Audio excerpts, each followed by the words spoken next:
ನಮಸ್ತೆ, ಎಜೆ ನ್ಯೂಸ್ಗೆ ಸ್ವಾಗತ. ಗದಗ ತಾಲೂಕಿನ ತಿಮ್ಮಾಪುರ ಗ್ರಾಮದ ಶ್ರೀ ಕರಿಯಮ್ಮ ದೇವಿ ಸಮುದಾಯ ಭವನದಲ್ಲಿ ಕೃಷಿ ಇಲಾಖೆ ಗದಗ ಇವರ ಸಹಯೋಗದಲ್ಲಿ ಗ್ರಾಮಕ್ಕೆ ಭೇಟಿ ನೀಡಿ 2025-26ನೇ ಸಾಲಿನ ರಾಷ್ಟ್ರೀಯ ಆಹಾರ ಭದ್ರತಾ ಮಿಷನ್ ಖಾದ್ಯ ತೈಲ ಅಭಿಯಾನ ಯೋಜನೆ ಅಡಿಯಲ್ಲಿ ಬಂದಿರುವ ತಳಿಯ 2 ಕೆಜಿ ಸೂರ್ಯಕಾಂತಿ ಬೀಜದ ಪ್ಯಾಕೆಟ್ ಅನ್ನು ರೈತರಿಗೆ ವಿತರಿಸಿದ್ರು.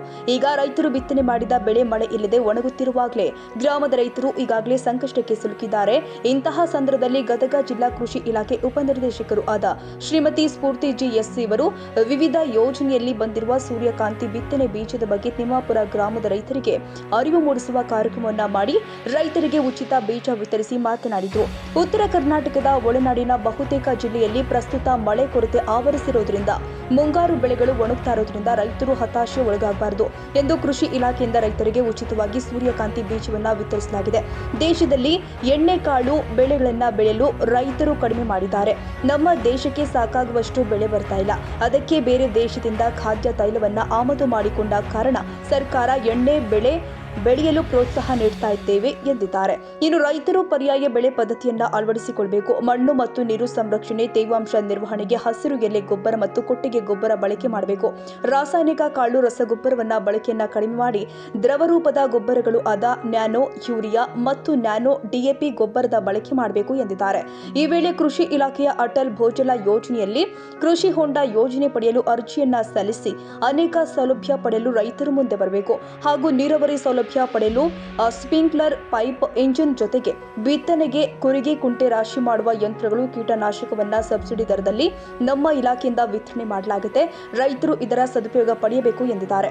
ಈ ಸಂದರ್ಭದಲ್ಲಿ ಗದಗ ಬೆಟಗೇರಿ ರೈತ ಸಂಪರ್ಕ ಕೇಂದ್ರದ ಅಧಿಕಾರಿ ಶ್ರೀಮತಿ ಬಸವರಾಜೇಶ್ವರಿ ಸಜ್ಜನರ್, ಸಹಾಯಕ ಕೃಷಿ ಅಧಿಕಾರಿ ರಮೇಶ್ ಜತ್ತಿ, ಕೃಷ್ಣಾರೆಡ್ಡಿ ಮೇಟಿ, ಸುಷ್ಮಿತಾ ಹಾಗೂ ರೈತ ಸಂಘದ ಗದಗ ಜಿಲ್ಲಾ ಅಧ್ಯಕ್ಷ ಯಲ್ಲಪ್ಪ ಎಚ್ ಬಾಬರಿ, ಬಾಳಪ್ಪ ಗಂಗರಾತ್ರಿ, ಶರಣಪ್ಪ ಜೋಗಿನ, ಮಲ್ಲಿಕಾರ್ಜುನ್ ಇದ್ಲಿ, ಭೀಮಪ್ಪ ರಾಮ್ಜಿ, ನೂರ ರೈತರು ಪಾಲ್ಗೊಂಡಿದ್ರು.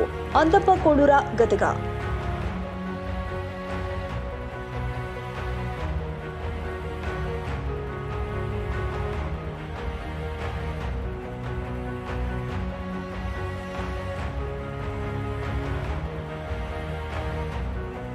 ಕನ್ನಡಿಗರ ಮೆಚ್ಚಿನ ನಿಮ್ಮ ಎಜೆ 24/7 ನ್ಯೂಸ್ ಕನ್ನಡ ವಾಹಿನಿ ಇದೀಗ ಟಿವಿಯಲ್ಲಿ ಲಭ್ಯ. ವೇಳೆ ನೋಟಿಸ್ ಕೊಟ್ಟಿದ್ರೆ ವಾಪಸ್ ತಗೋತೀವಿ. ಇವತ್ತು ವಕ್ಫ್ ಪ್ರಾಪರ್ಟಿ ಅಂತೇಳಿ ಬರ್ತದೆ ಅಂತ ಹೇಳಿದ್ರೆ ರೈತರ ಬೀದಿಗೆ ಬಂದ್ರೆ ಏನ್ ಮಾಡ್ಬೇಕಾಗತ್ತೆ?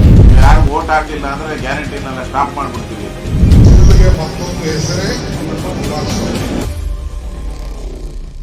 ಕರ್ನಾಟಕ ಮತ್ತು ದೇಶ ವಿದೇಶ 360 ಡಿಗ್ರಿ ಸುದ್ದಿ ಹಾಗೂ ಉತ್ತರ ಕರ್ನಾಟಕ, ಬೆಳಗಾವಿ, ಬಾಗಲಕೋಟೆ, ಧಾರವಾಡ, ಹಾವೇರಿ, ಗದಗ, ಬಿಜಾಪುರ ಜಿಲ್ಲೆಯ ಕ್ಷಣ ಕ್ಷಣದ ವಿವರವನ್ನ ಪಡೆಯುವುದಕ್ಕೆ ಎಜೆ 24/7 ನ್ಯೂಸ್ ಕನ್ನಡ ವಾಹಿನಿಯನ್ನ ಲೈಕ್ ಮಾಡಿ, ವಿಡಿಯೋಗಳನ್ನ ಶೇರ್ ಮಾಡಿ, ಕಮೆಂಟ್ ಮಾಡುವ ಮೂಲಕ ನಮ್ಮ ವಾಹಿನಿಗೆ ಸಹಕಾರ ನೀಡಿ ಮತ್ತು ಚಾನೆಲ್ ಅನ್ನ ಸಬ್ಸ್ಕ್ರೈಬ್ ಮಾಡಿ.